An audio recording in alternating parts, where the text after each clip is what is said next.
मान लीजिए ये क्वेश्चन है कि 200 रुपए का 2 साल का 10% वार्षिक ब्याज की दर से आप चक्रवृद्धि ब्याज बताओ, ठीक है। तो इस क्वेश्चन में पी क्या होगा बेटा, 200, ठीक है। टाइम क्या हो जाएगा, 2 साल, और जो आपका रेट हो जाएगा वो हो जाएगा आपका 10%। तो 10% को आप क्या करेंगे, बटे में चेंज कर लो। मैंने कहा था रेशियो मेथड लगाना है यहाँ पर, ठीक है। रेशियो मेथड को हम सीख रहे हैं अभी। तो रेशियो मेथड में क्या है, इसको परसेंटेज लिखा है, परसेंटेज हटाओ और 100 से भाग कर दो, ठीक है, 10, यानी कि ये आ गया 1/10। सारा गेम जो है वो यहाँ पर है। अब मेरी बात सुनो, देखो ये होता है मूलधन, ठीक है, और ये होता है ब्याज, ब्याज, ठीक है। एक बात बताओ, जब 10 रुपए पर 1 रुपए ब्याज है तो टोटल अमाउंट कितना हो गया, कितना हो गया, 11 रुपए। मेरी बात ठीक से सुनना, जब रुपए 10 है यानी कि मूलधन, यानी कि धन जो है आपका 10 रुपए, ठीक है, उस पर ब्याज 1 रुपए लग रहा है। ऐसे ही करेंगे, इसे पहले क्या करेंगे, नीचे वाले को मूलधन मानो, ऊपर वाले को ब्याज मानो, ठीक है। 10 रुपए पर आपका ब्याज कितना है, 1 रुपए। तो 10 रुपए पर 1 रुपए, तो 10 में 1 जोड़ोगे यानी कि कितना हो जाएगा, टोटल अमाउंट हमारा 11 रुपए हो जाएगा, ठीक है। अब क्वेश्चन 1 मिनट का भी नहीं है, 1 मिनट तो बहुत बोल दिया मैंने, ठीक है। अब यहां पर लिखो आप P और यहां लिखो A। मेरी बात ध्यान रखना, आपका अमाउंट कितना था, 10 रुपए, उससे कितना हो गया, 11 रुपए, ठीक है। आपका जो प्रिंसिपल था मूलधन वो 10 रुपए था, उससे अमाउंट कितना, 11 रुपए हो गया 1 साल का। फिर आपका दूसरे में भी 10 से 11 हो जाएगा, ठीक है। दोनों को गुणा कर दो आप, 10 धाम इसकी गुणा कर दो, ये लिख दो 100, और दोनों का 121। यानी कि अब ध्यान रखो आप अपनी बात को कि 100 रुपए वाला जो था मूलधन वो 121 हो गया 2 सालों बाद, यानी कि यहां पर ब्याज कितना हो गया, 21 रुपए, ठीक है। 3 चीजें हैं आपके पास अब, 100 रुपए यानी कि ये आपका मूलधन है, ये आपका अमाउंट है जो 2 साल बाद आपको प्राप्त होगा, ठीक है, और ये आपका 21 रुपए आपका ब्याज हो गया, ठीक। अब देखो हमें निकालना क्या है, हमें ब्याज निकालना है, ठीक। आपको दिया क्या है, मूलधन, तो यहां मूलधन है 200 रुपए, यहां मूलधन है 100 रुपए, ठीक। 200 ऊपर लिखो और 100 नीचे लिखो, और देखो जो आपको दिया है मूलधन दिया है यहां पर, तो यहां से भी मूलधन यानी कि ये वाला मूलधन उठाएंगे और ब्याज निकालना है। तो देखो ऐसे अगर इसको हम बोलना चाहें तो ऐसे बोलेंगे, जो 100 रुपए पर है 121 बन रहा है, तो 200 रुपए पे कितना बनेगा, तो उस हिसाब से हम 100 यूनिट की जो मान है, 100 यूनिट का मान, हम 21 यूनिट का मान निकालना है वो मान लिए, तो 21 से इसे मान 21 से इसे गुणा कर देंगे, 0 से 0 कट जाएगा, 21 दूनी 42, ठीक है। ये आपका आंसर हो जाएगा, ये सिर्फ ब्याज हो जाएगा। यदि यहां पर आपको मूलधन पूछा जाता, मान लो मूलधन तो आपको दिया ही है, यदि आपको यहां पर अमाउंट पूछा जाता तो कुछ नहीं करते, मूलधन दिया है मूलधन लिख देंगे, आपको मूलधन की वैल्यू यहाँ 100 रुपए है, 100 से डिवाइड कर देंगे, 1 यूनिट की वैल्यू आ जाएगी। अब आपको अमाउंट की कितना, 121 यूनिट की वैल्यू निकालना है, तो अमाउंट निकालना होता तो मूलधन बटे 100 गुणा 121, बस, यानी कि 242 रुपए आपका अमाउंट टोटल हो जाता, ठीक है। ये समझ में आ गया। एक क्वेश्चन और देखते हैं, अभी लिख लेते हैं, एक क्वेश्चन और देखते हैं रेशियो मेथड से।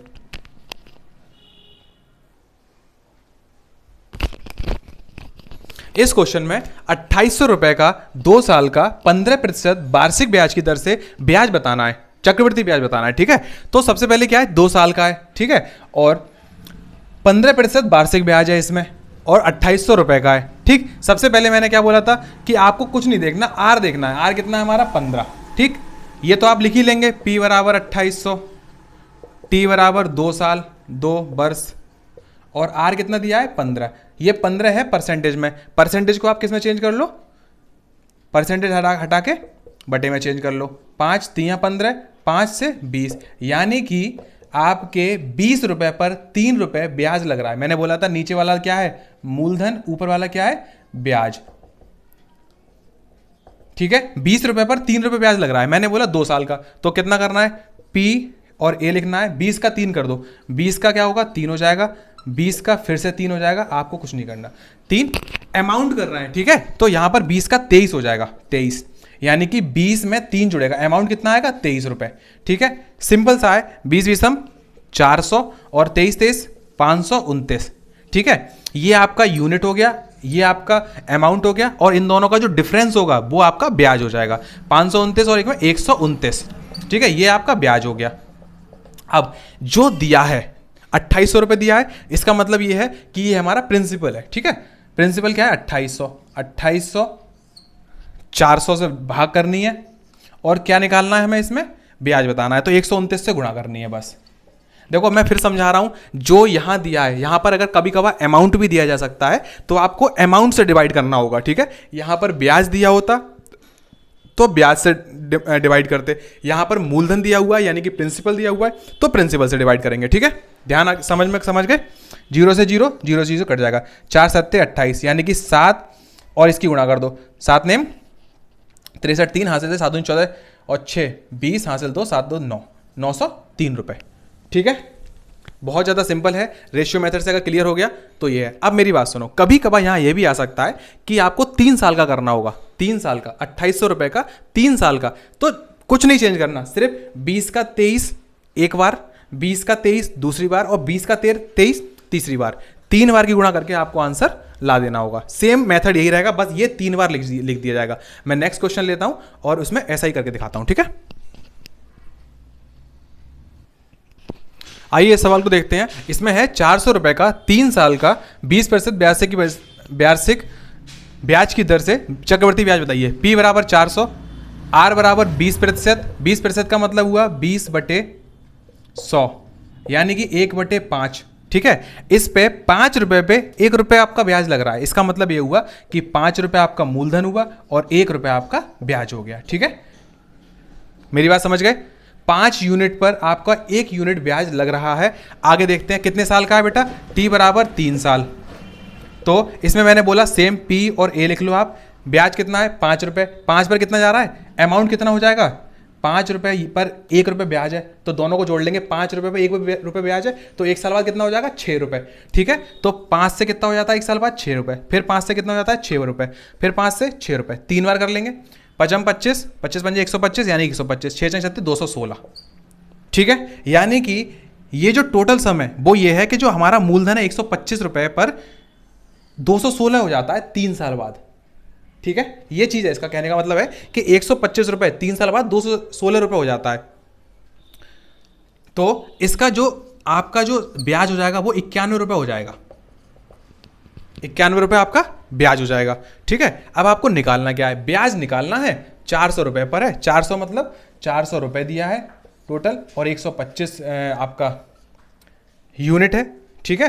अब इसमें 91 से गुणा कर लेंगे, 400/125 गुणा 91। आप इसको सॉल्व कर दो, 25 पंजे 125 और 25 एकम 25 कितने बचेंगे 15, 25 छिक्का, ठीक है।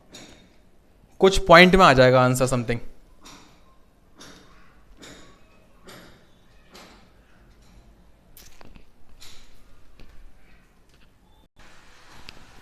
तो इसका लगभग आ जाएगा, इसमें 5 से इसको डिवाइड कर लो, 16 एकम 16, 16 ने 144 और 9 हासिल का, 144 और 9 153।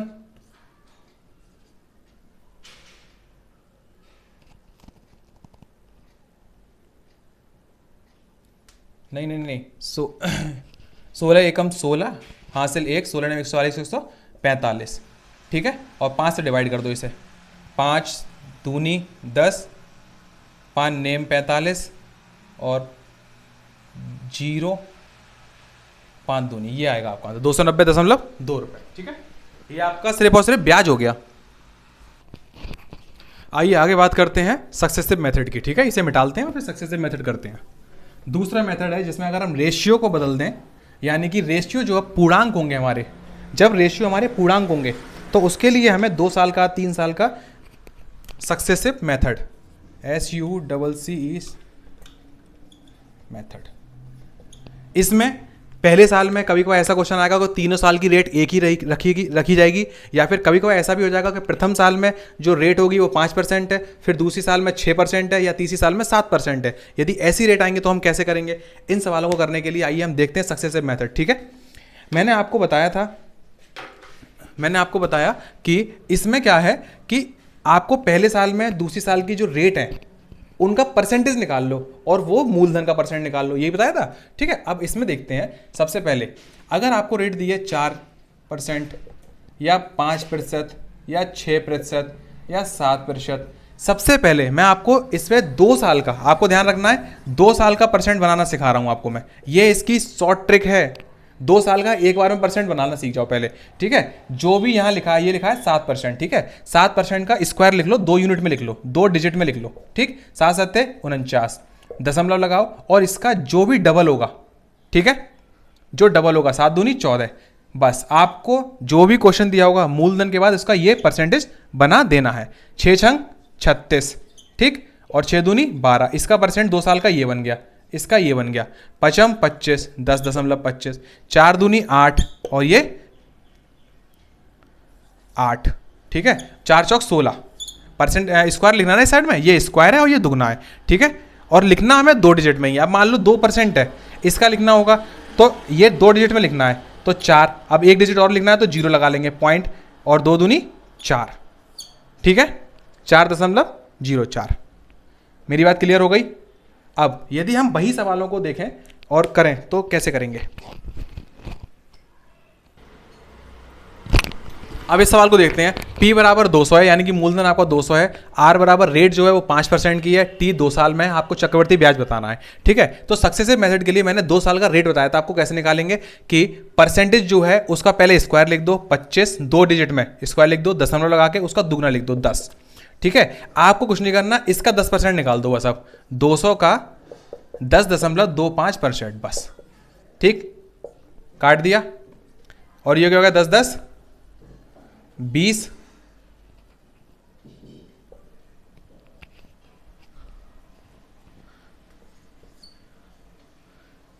20.5, ठीक है। ये आपका आंसर हो गया, ये आपका ब्याज आ गया, ठीक है। यदि हम बात करें कि उस वाले जो हमने अभी एक मेथड बताया था रेशियो मेथड, अब ये है कि भैया ये क्वेश्चन हम रेशियो मेथड से क्यों नहीं कर पा रहे हैं। रेशियो मेथड से भी इस क्वेश्चन को हम कर लेंगे, आसानी से कर लेंगे, लेकिन करने का ना रीज़न ये है कि देखो ये इसमें आसान रह रहा है, लेकिन इसका जब हम रेशियो बताएंगे यानी कि 1/20 बनाएंगे, तो जब इसका जो मूलधन जो हमारा इसका अमाउंट आएगा तो P और A करेंगे तो हमें 20 से 21 ले आना पड़ेगा। 20 से 21 यानी कि ये कैलकुलेशन कितनी ज़्यादा बड़ी हो जाएगी। इस कैलकुलेशन को छोटा करने के लिए हमने ये वाला मेथड यूज़ करते हैं। सक्सेसिव मेथड कब यूज़ करते हैं, जब हमारा परसेंटेज पूर्णांकों में दिया हो, इंटीजर्स में दिया हो, ठीक है। जब पूर्णांकों में दिया होगा तो ये सक्सेसिव मेथड यूज़ करेंगे, जब बटे में दिया होगा तो रेशियो मेथड यूज़ करेंगे, ठीक है।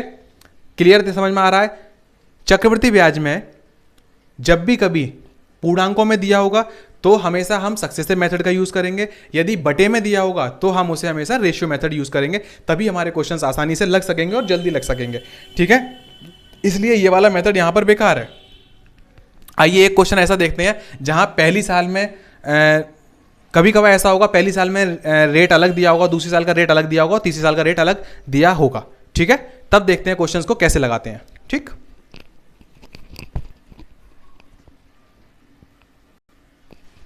दो साल का रेशियो मेथड बताया था तो आपको 2 बार लिखकर गुणा करनी थी। जब मैंने 3 साल का बताया था तो आपको मैंने बताया था कि 3 बार आपको लिखने होंगे और तीनों की गुणा लिखनी होगी, ठीक है। लेकिन इसमें जो सक्सेसिव मेथड है, इसमें अगर 3 साल का क्वेश्चन आएगा तो आपको ऐसे करना होगा। देखो जैसे मैंने 2 साल का बताया, हमेशा जैसे मान लो 4% का 2 साल का निकालना है आपको, ठीक है। तो चलो यही लिखते हैं 2 साल का, ठीक, और यहां लिखते हैं 3 साल का, यानी कि 2 साल बाद हमारा ब्याज कितना परसेंट होगा वो लिख रहेंगे यहाँ, और यहाँ लिखेंगे 3 साल बाद हमारा ब्याज कितना परसेंट होगा, ठीक है। चलो देखते हैं 4% का 2 साल बाद ब्याज कितना होगा, तो 4 चौक 16 पॉइंट, इसी का स्क्वायर प्लस इसका दुगना 8, ठीक है। दूसरा यहाँ पर 3 साल बाद करेंगे, चलो अभी 2 साल बाद करते हैं, तो 5 25.10, ठीक है, और इधर करेंगे 36 और ये 12, ठीक है। ये 3 आपके आ गए। यानी कि कोई आपसे अगर यदि पूछे कि किसी भी अमाउंट का 2 साल बाद चक्रवृद्धि ब्याज कितना होगा, तो उसका सिर्फ इतना परसेंट निकाल दो, डायरेक्ट आंसर न ला दो, ठीक है। 5% कितना होगा ये आंसर ला दो, इसको इतना उस अमाउंट उस प्रिंसिपल का ये आंसर ला दो, बस इतना परसेंट निकाल दो, ठीक है। उस प्रिंसिपल का ये परसेंट निकाल दोगे तो आपका सीधा सीधा आंसर आ जाएगा, ठीक है। अब आता है 3 साल बाद। 3 साल चक्रवृद्धि ब्याज 3 साल के बाद कितना होगा, तो इसके लिए देखेंगे कि सबसे पहले इसका क्यूब करेंगे। 4 चौक 16, 16 चौका 64, तो आपको सबसे पहले लिखना है 64, ठीक। 64 के बाद आपको लिखना है इसका स्क्वायर, यानी कि सबसे पहले दो पॉइंट्स में, दो डिजिट्स में लिखेंगे, ठीक है, फिर इसका स्क्वायर करेंगे और वो भी दो डिजिट्स में लिखना है। 4 चौक 16 और उसका 16 तियां 48, ठीक, और फिर इसका 3 गुना यानी कि 4 तियां 12। इसका एक फॉर्मूला होता है, उसे लिख लेते हैं एक बार, फिर उसके बाद आपको आसान लगेगा। 3r plus 3r square plus r cube, ये अपॉन 100 होगा, यहाँ अपॉन 1 2 3 4 यानी कि 10,000 होगा। ये आपका इसका फॉर्मूला होता है, ठीक है। सीधे सीधे पहले क्यूब फिर स्क्वायर इंटू 3, स्क्वायर इंटू 3, लेकिन दो ही डिजिट में लिखने हैं, डायरेक्ट ये ऐसे करके कर सकते हैं, और 3r, ठीक है। 5 25, 25 पंजे 125, कैरी का 1 आएगा यानी कि एक हाथ से रह जाएगा, ठीक है। दो डिजिट में लिखने हैं सिर्फ, और बाकी के दो डिजिट में यहाँ लिखना है स्क्वायर, यानी कि 25 तियां 75 और ये 75, और एक ऊपर का लिखना है, तो यहाँ 75 की जगह कितना हो जाएगा 76, ठीक है, और यहाँ 5 तियां 15, ठीक है। यदि आपसे कोई पूछे कि आपको 100 रुपए का 3 साल बाद 5% की दर से कितना ब्याज देना होगा, तो आपको 100 रुपए का बस ये निकाल देना है, कोई कैलकुलेशन नहीं करनी, कोई झंझट नहीं करना, ठीक है। इसलिए ये डायरेक्ट टेबल बनाई जा रही है। अब आते हैं 6 का, यानी कि आपको 6 का करना है।